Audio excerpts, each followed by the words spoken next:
stuff to work with Canvas. We're going to make a recording for the online people, and then they can watch it, do the online training if they choose.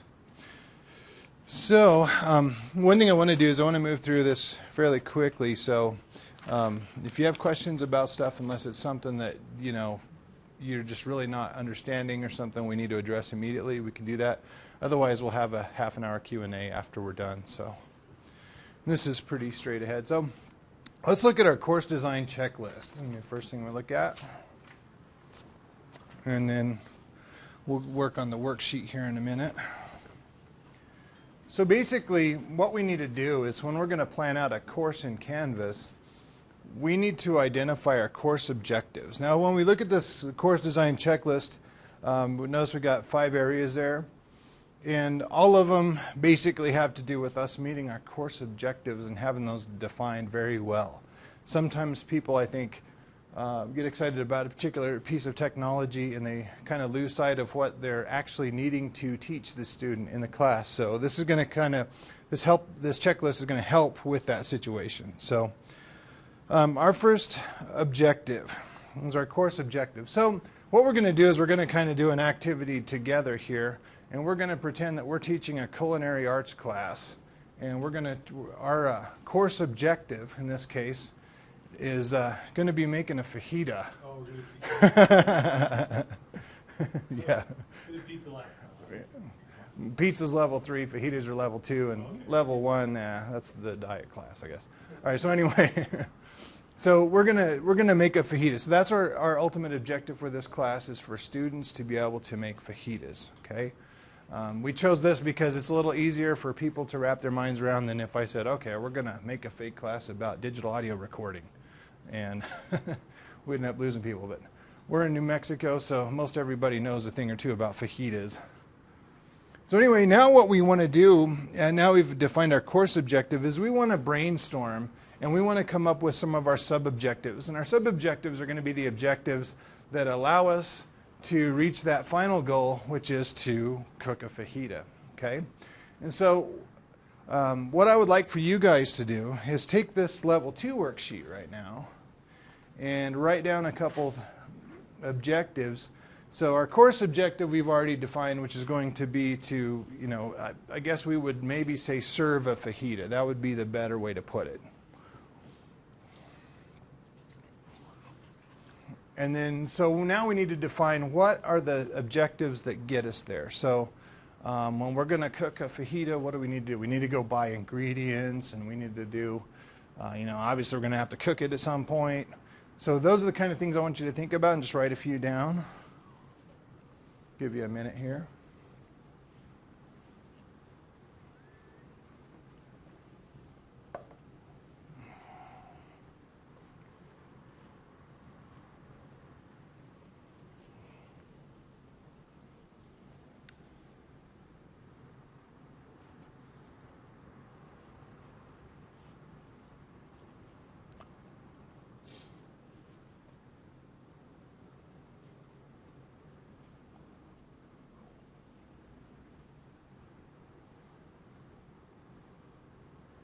And maybe 2 or 3 is fine. And then if we've come up lacking, we'll actually address that. So, all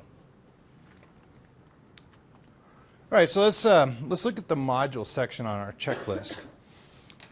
Okay. What we're doing here is in this section here, we're going to define our sub-objectives, which are probably going to become our modules. So let's see what do we got? What's your first sub-objective?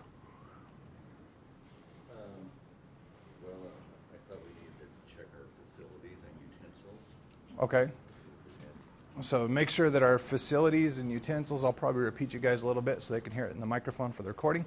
But yeah, so we're going to check our facilities, make sure we have utensils. Okay. I put selecting ingredients. Okay, select ingredients.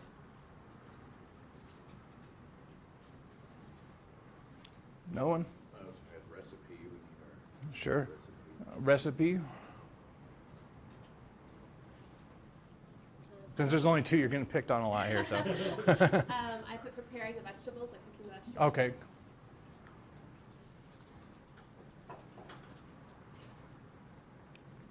great. So we'll work with this list right now, and we may refine it a little bit. So now we're going to go into Canvas. We're going to go into our empty class.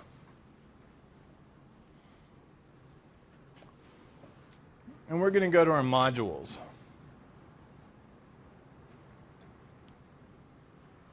Okay. Now we're going to, maybe if we can, want to call up that menu there, the Word document. Okay. So let's see, selecting ingredients. So we're going to just turn all 4 of these into a module real quick, and then we'll refine the list from there.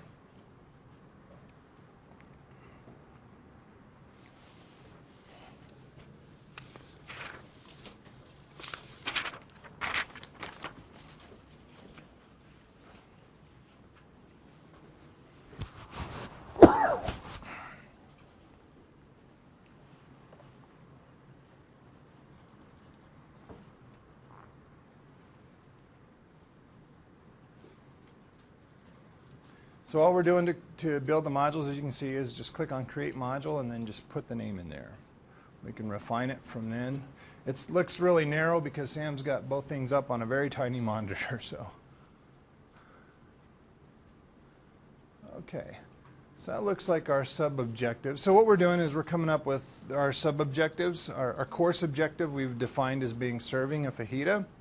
And so now we're coming up with our sub-objectives, which are all the steps that we need to do, the major steps that are going to allow us to actually achieve that objective.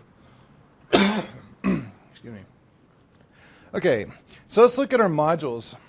Our first checklist item is the modules are created. Okay. So yeah, we've created the modules as our list stands at the moment. So let's do this. The next step says modules are in a logical order. Okay. Check in the facilities. That could very arguably be one of the first things that we do.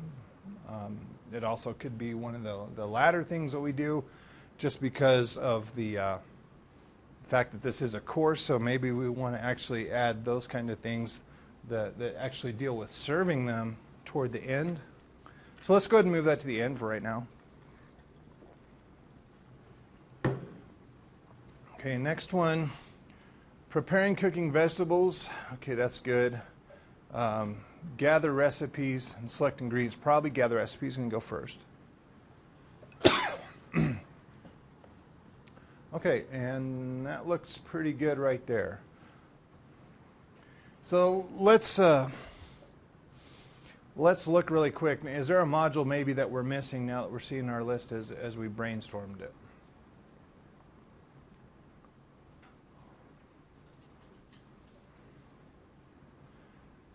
Okay, one thing that we're probably going to want to have that's a critical ingredient in traditional fajitas is we're probably going to want to add a section about cooking the meat.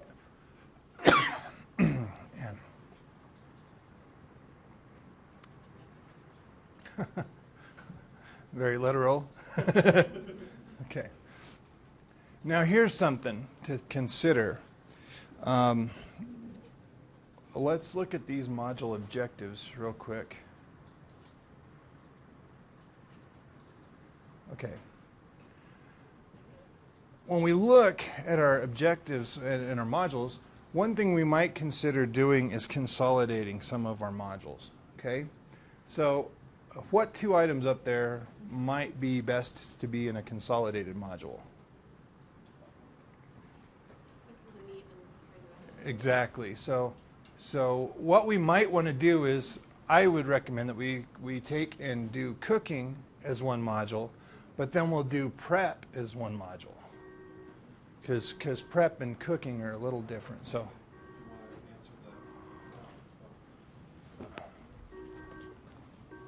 How do I answer it? Megan? Oh, yes, hi, Sam. This is Curtis, but hello just the same. All right, so can you see your screen, Megan? Sorry, you what? Oh, yes, I can see the screen. Okay. All right, so we're going to combine, do that, change this to just cooking.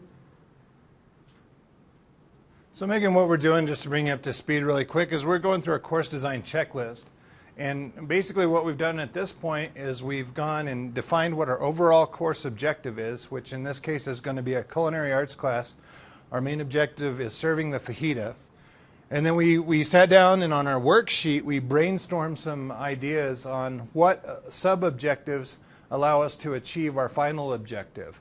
And so once we define what those sub-objectives are, we've now been able to create our modules based upon those sub-objectives.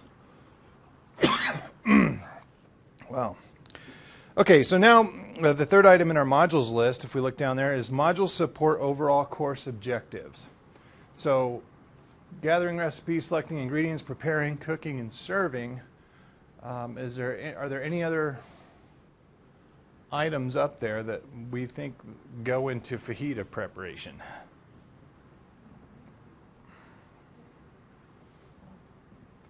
Looks fairly complete at this point. There's one other module that we're going to be adding, but right at this point it's okay. I've got a cough attack going on, and I don't know why. All right, so let's go down to the next one. Let's go to content. So now what we're actually going to do is we're going to start adding content to these things that support these sub-objectives. So basically, whenever, in this level 2 course, the main takeaway is going to be that we're going to be making content. Everything we do supports the objective. Everything supports the course objective.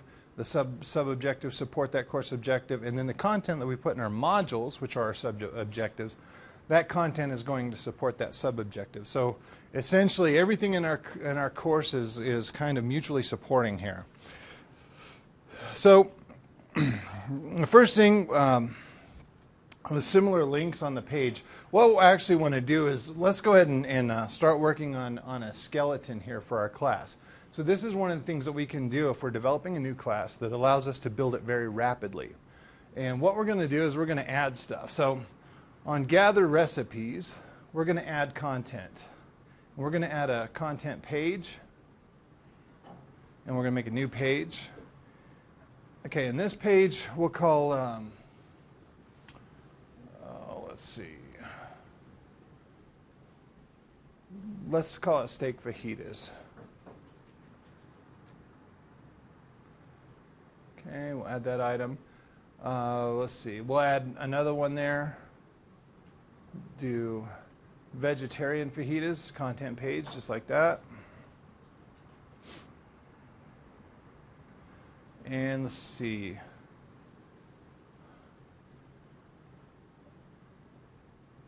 We could add more. Let's just do other fajitas, okay? Because traditionally a fajita is actually not chicken and it's not shrimp. So we'll just put other there as the catch-all, and if we decide that we really need to have more. Okay, so basically what we're going to do at these pages is we're going to put recipes on them. We're going to go out and find recipes. But at this point, what we're doing is we're just designing the skeleton for our course, so we don't need to go in there and add this content. We know what we want to put there, but right now it's not necessary for us to put it there. Okay, so let's go down now to select ingredients. Let's see. So give me a page. What might we add for selecting ingredients? Okay. Another one? Okay, selecting vegetables. Cheese. Let's see. Megan, how about you? Megan, you got an idea for us?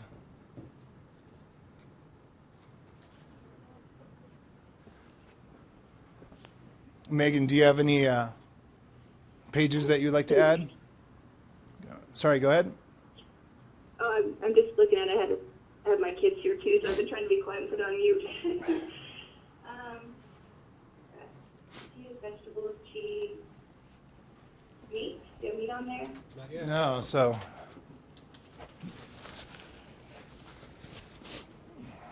Okay, so that's a fairly complete list right now, because basically, traditionally, a fajita would be tortillas, vegetables, and meat. And we live in the United States, so we've got to have our cheese.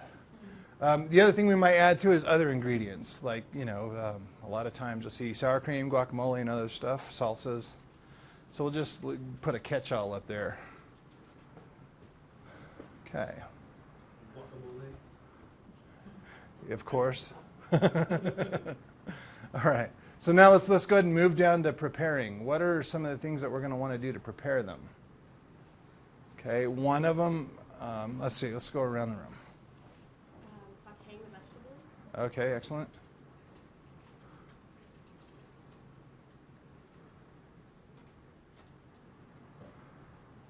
Okay, another one. Cook the meat. Okay. Another one.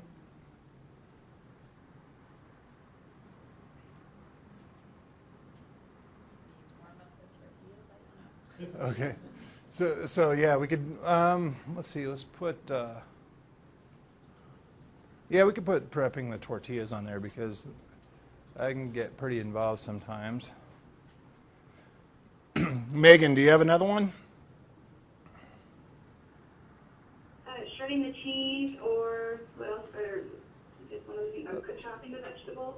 Okay, let's do a prep topping, or topping prep rather.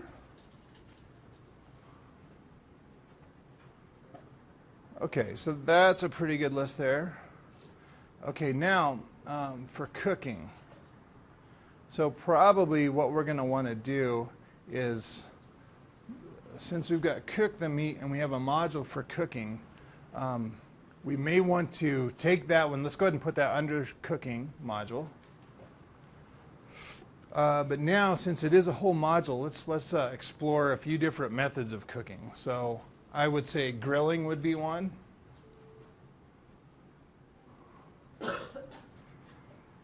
Okay. Anybody got another one? Frying the pan. Yeah, so stovetop.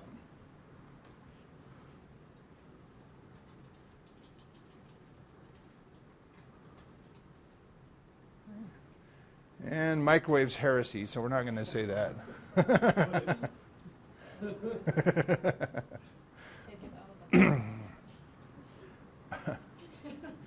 Okay, so, and then finally, let's look at our serving module, and let's pick maybe 3 items for it as well.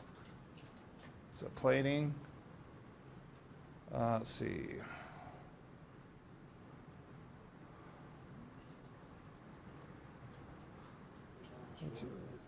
Well, maybe room selection. So, like, for instance, if we were hosting a party,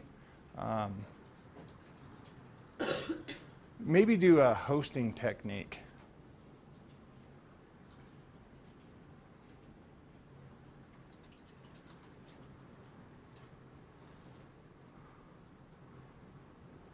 Okay. We'll go with that for right now. I mean, obviously, we'd have to put a little more thought into it, but we've got 30 more minutes to finish building this thing. So, so let's see. Let's look at our sheet here. Does our content support the module objectives? Okay, so ingredient selection, yes. Start in the beginning here, rather. Steak, vegetarian, other fajitas. We all know that those are going to be recipes pages, so they definitely fit there.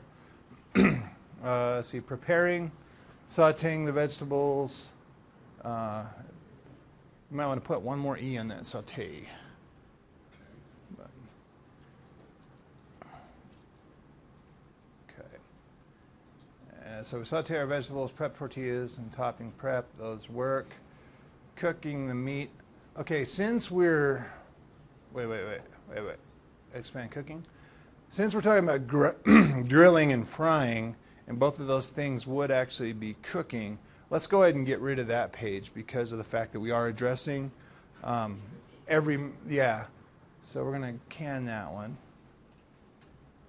And so grilling and frying, that'll work. And then serving, plating, room selection, and hosting technique. That should work okay. All right, excellent. So item 2 there is done. Let's see. So now what we need to do is we actually need to think about our content. and what the best delivery format is for it. So let's go ahead and open up recipes. And we'll say that we've decided to start working on one of our pages. Okay, so what we want to do is we want to go out and find what is a steak fajita recipe. So let's look for a steak fajita recipe.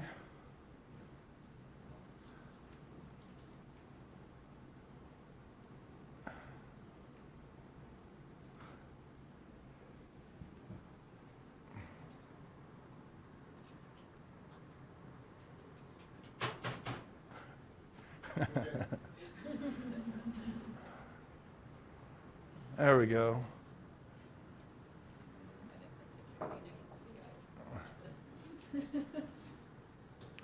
Steak fajitas. All right, let's see. Sizzling. This has almost 5 stars. Yeah, and that looks tantalizing. So go ahead and select it. And it's sponsored by Goya, so you know it's got to be good. All right, so anyway, let's. What we're going to do is we're actually going to grab this and we're going to put it as content in our page.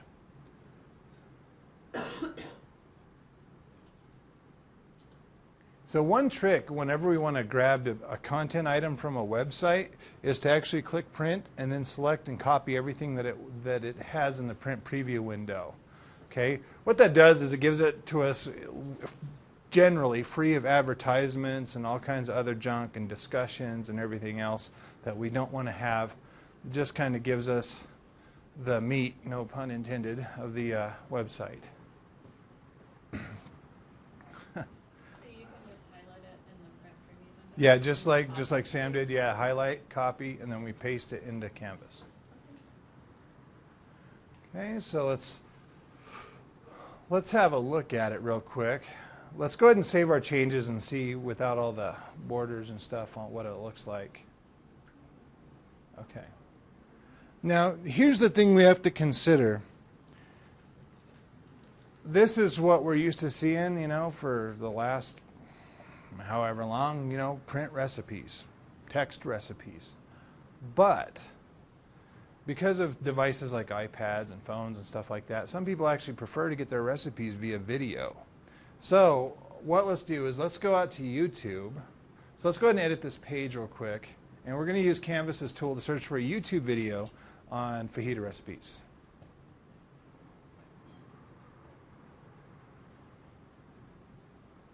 So steak fajita recipe. There we go. So let's take the first one up there. Good. And let's see. So one thing we'd want to do is we'd want to watch that.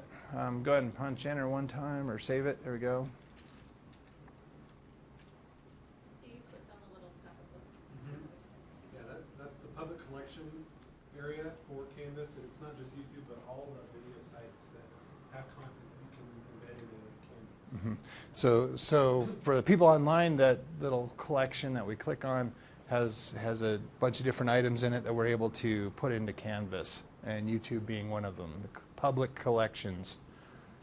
So anyway, so let's have a look here real quick. We now have our video for steak fajitas. And one thing we'd want to do is we'd probably want to go out and watch maybe a few different videos and see which one might be the best. And then we want to weigh that against having the print recipe.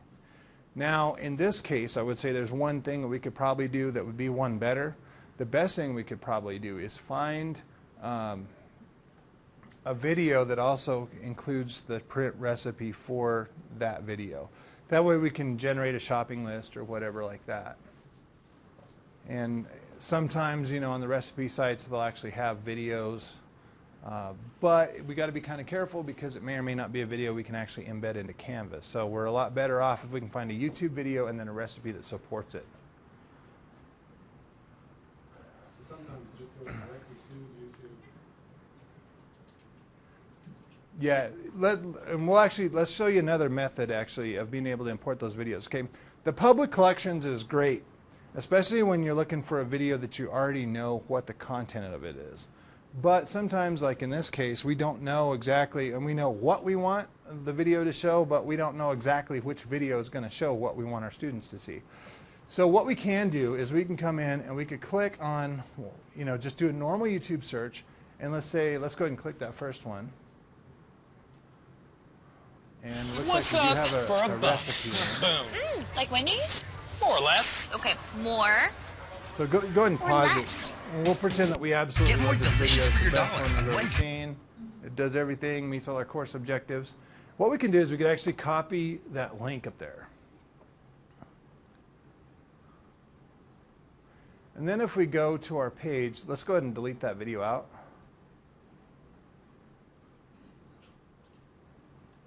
In fact, to tell you what, let's just go ahead and clear the page. We'll rebuild it real quick. Okay, and we're choosing to rebuild it because we got one video that has one recipe, and then we got text that has a different recipe entirely. So what we're going to do is support the objective. So if you'll press enter, notice that it automatically creates that embedding for us. So we didn't have to go through public collections. Now the one thing we're going to want to do is we're going to want to highlight this name, and then we'll just change it to steak fajita recipe. Okay, and then we're done.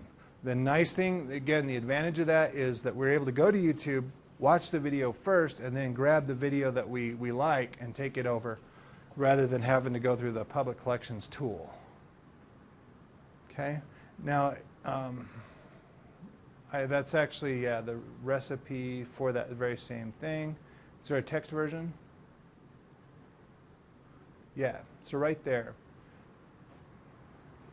So what I want to actually do in this one is maybe rather than put it on our page, excuse me, we're going to put it in a document, a Word document. And we're going to make that where students can download it.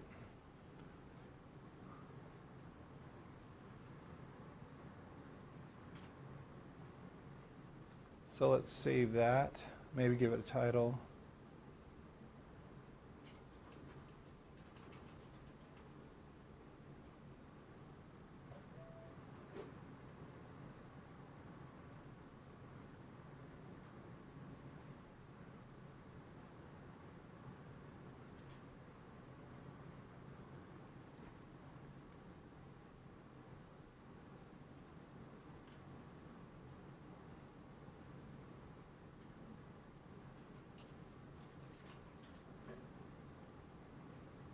Okay, now we're going to go back into Canvas and we're going to go into our module. So we're going to want to save that page. Actually, I tell you what, we'll put the link into the same page.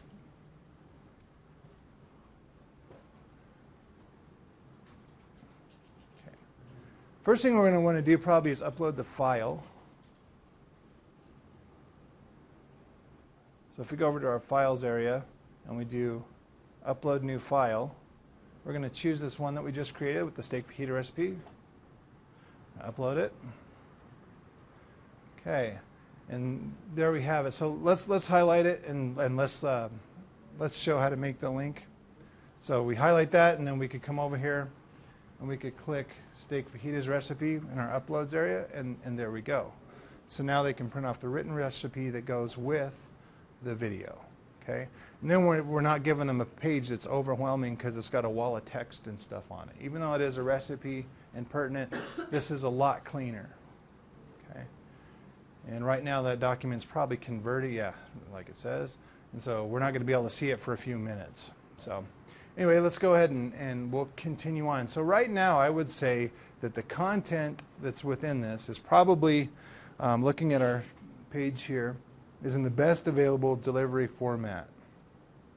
So when a student wants to print a hard copy of their course, and you print it this way, What's that? if they want to print a hard copy of their notes, Yeah, you could put it in document and they could print it that way. are they going to have to click on all the little links and then print it, or? Well, they literally would click this one link here, and that would allow them to be able to see it so they can print it. I'm just thinking of their first rows. Sure. One of the things is you might choose a different format if the end goal is to have the content pages printed. We may do it a different format, the page is different, we might put the text on the page. The end goal was that they're going to get printed. This way it stays more formatted in the page. Yeah. I mean, this way, certainly they'll be able to download it and print it. The other thing we could do is, like, let's say if this was a semester-long culinary arts class, we might actually choose to have a PDF made that actually contains every recipe for the class. And then they could take that and print that off if they wanted to have, like, you know, recipe cards or something. So, all right, so I'm going to say that this one right here is pretty complete. I mean, we've given them the recipe that, as an instructor, we want them to have. That way we know what they tried to make. Okay, and we would basically repeat the same process for all our various content items. Okay. One thing I will say, that first item in the content area, I really kind of need to rearrange that a little bit, where it says similar links placed in a page. I need to show you one thing really quick.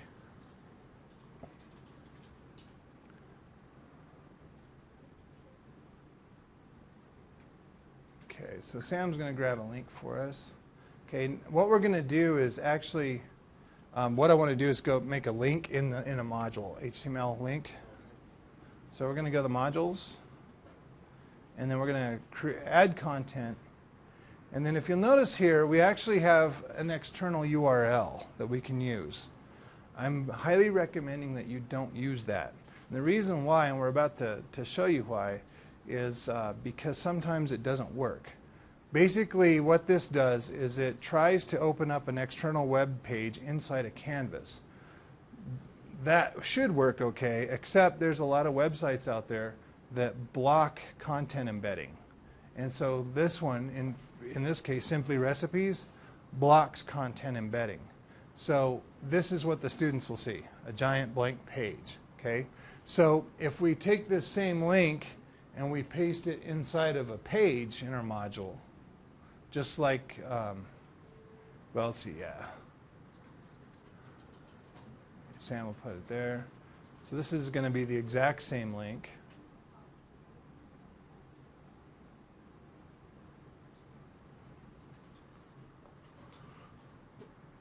Okay. Let's save the changes there. If he clicks this one now, it works because it opens it in a new tab. Okay? It doesn't try to embed it into Canvas. That's the difference there. You know, a lot of times when you're sending them out to another resource, they'll look at it and they tend to hit the X when they're done reading.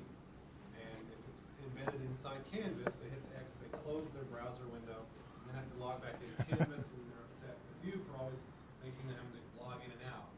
And so by opening a new tab, they read what they need to, close it, and then they're back inside the course before they click off. So Exactly. it's just a good, easy way to keep the flow.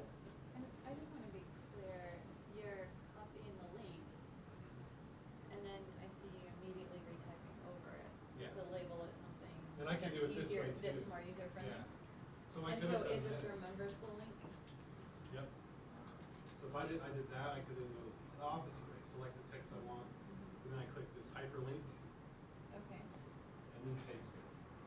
And then it does the same Yeah. thing. It's So the that's the other way to make it. That might be the most easy way to remember how to make a link without the shortcuts there. Just type up what you want it to say, highlight it, and then click the link chain right up there.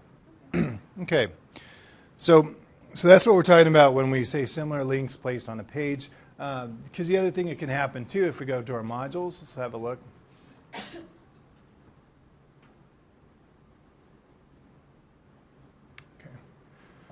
One thing that can happen is that we can end up having a few similar items on here. So like let's say in our ingredients area, if instead of vegetables, we said, okay, onion selection, bell pepper selection, so on and so forth.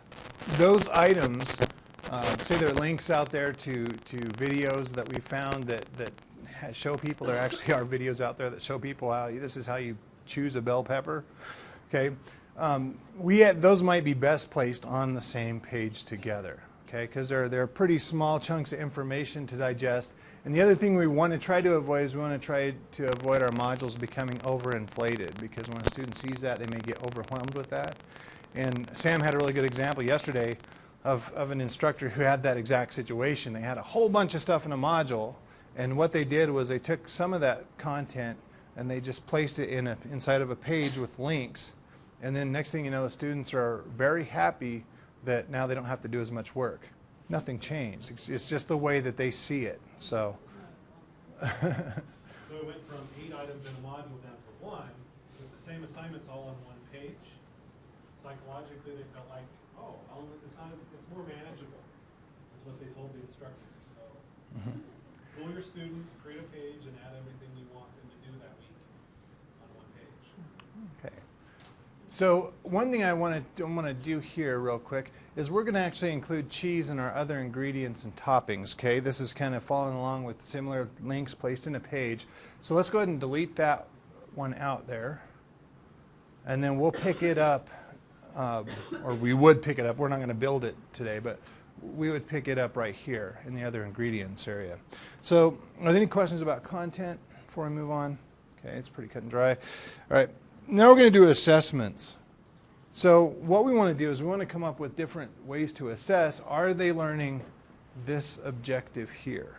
Okay, our module objective. So let's see, so what's something that might be able to prove that they're able to gather, that they're able to go out and get a recipe?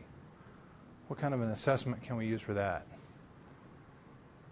Or what can we do that might allow us to know that a student understands even what a recipe is? Okay, so let's actually do, we could do a quiz. One idea here would be, what does it mean when we say tablespoon? Maybe we could take an image and put a tablespoon up there.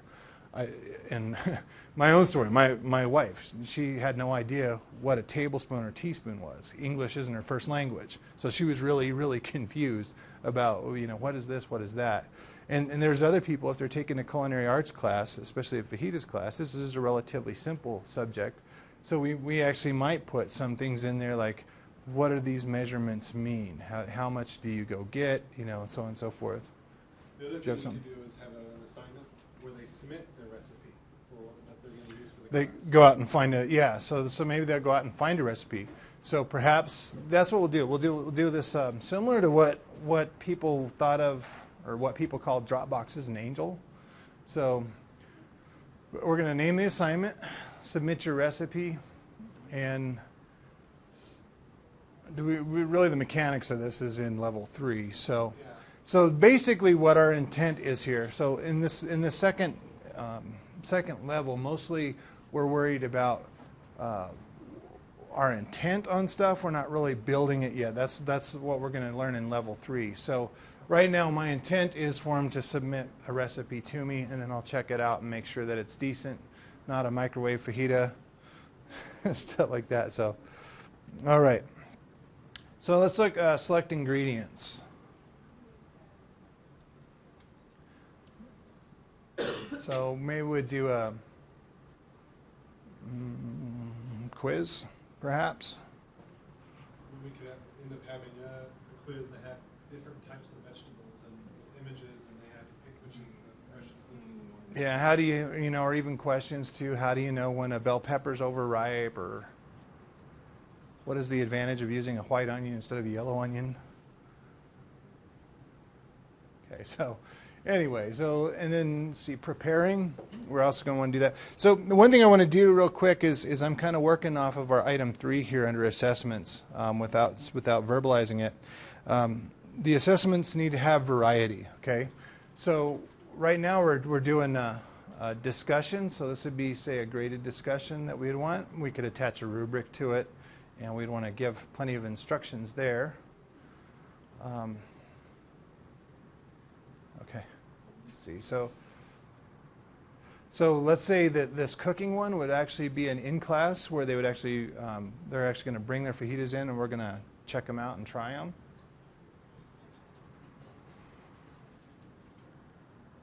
We'll worry about antibiotics later. And then serving.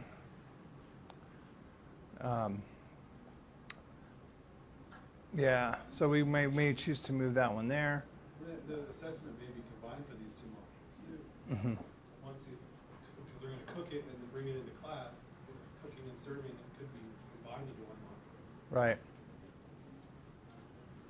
student, the module doesn't necessarily have to have an assessment. No. So we don't necessarily have to put an assessment there. We'll leave it for right now since that one's so short. Now, right here, this is a pretty good example of when we see something this small, we might start thinking, would it be better to just move these content items to under a heading of a different module and maybe alter the heading of the next module? Let's go ahead and assume that that's the case. Let's say, you know what? I don't want to have a 2-item module. I can't really think of an assessment other than having them bring them in that would really function for that. So we're going to move that there. We're going to change the title of serving to be cooking and serving. So is there value in, say you have a 16-week course, creating 16 modules? Yes. Or, you know, Yeah, yeah. or in my case, sometimes I teach the course in a 16-week format, sometimes I teach it in an 8-week format. Sure. I'm planning on creating like 8 modules. Right. And then the people in the 16-week format would just have 2 weeks to complete each module. Right, right. So I guess I was kind of thinking That's about that. that's what I do with my face-to-face. My face-to-face classes are web enhanced, and so what I did when I was putting them together, one thing I decided to do was I was like, well, I know that the end result of this class, we'll talk about my recording class, is the students are going to hand me a CD with music that they recorded on it, and so I was like, well, how do I break that objective down into steps? Now, I've taught the class since '99, so I know the steps by heart, you know. But what I decided to do is let's logically break this down into 15 good steps that are modern, that get them there, and all that. And so that's what I did, because I've got 15 contact weeks with them. You know, I see them 15 times. We meet once a week. And so each week, that's how I broke it down. It works great. I mean, these classes this semester, this is the first time I web enhanced them, world of difference. Because now they come into class knowing the theory. We don't have to spend class time talking about theory. They get tons of hands-on time. So the stuff that they know how to do, even at this point in the semester, rivals what other classes might have known, you know, approaching the end of the semester. It's really, really incredible. I'm surprised. So one thing, let's look at here. One thing Sam did is he used, go ahead and click on the gear. We'll show him where it's at. These text headers, okay? So in this case, we've got a module that, you know, it started off as 2 separate modules, but that one module was a little bit too light, so we decided to combine them. But what we can do in this case is we can actually use these text headers to split up a module into kind of like 2 sub-modules, sort of. So now we've got cooking, and then we've got serving. So this will work out great, okay? Ultimately, they've got the one assignment for it. Again, we've kind of established that this would be like a 4-week fajita class, okay? And so that's looking good. We've got variety in our assessments. So the other 2 items in assessments, the assessment instructions are clear, and then the dates have been set. Those are going to be things that you'll see in the 3rd level of the class. The key thing on that part too is just that this list is not just you go through it real quick and then you put it aside. You teach your course. It's meant for us to keep revisiting it right before you go through it. So you may not end up checking off those 2 items until right before the semester starts, because you know, oh, my dates are all set. Are my instructions clear? We want you to ask these kinds of questions as you're going through the Right, course. and I'll repeat what you said just for the sake of the recording here. So yeah, what Sam was just talking about was using this document. This document isn't just for design. It's something that as we're building the class that we'll revisit, and you know, even when we think we're done, we can recheck it, because basically this document is designed to kind of be like a buddy next to you and sort of keep you in check as you're designing stuff and make sure that you've covered all your bases for good course design. So let's move on to the last item really fast here, and that's going to be navigation. Okay, so our first item is students know where to go to do their coursework. Okay, do they at this point? Not really, because we haven't really given them any information about our course. So let's go to modules. And I actually want to create a module. And it's going to be the Start Here module. Okay, and we're going to add that. We're going to put that at the very top. Great. Okay, let's see, I'm going to just cover the whole list here, and then we're going to kind of do things in a little different order. Unnecessary links, we'll get to that in a minute. Students know how to contact the instructor. Syllabus and course guide are available. So what I need to do is I need to import my syllabus and my course guide into here.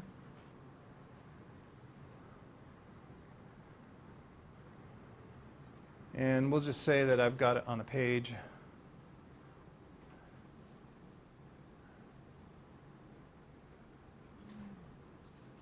So now our course guide's created. Great.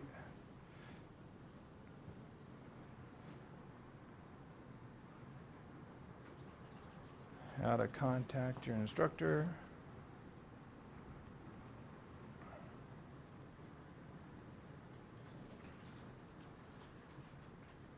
Okay, so that's going to be if they need Canvas support, and the instructions that they, how to use the help menu.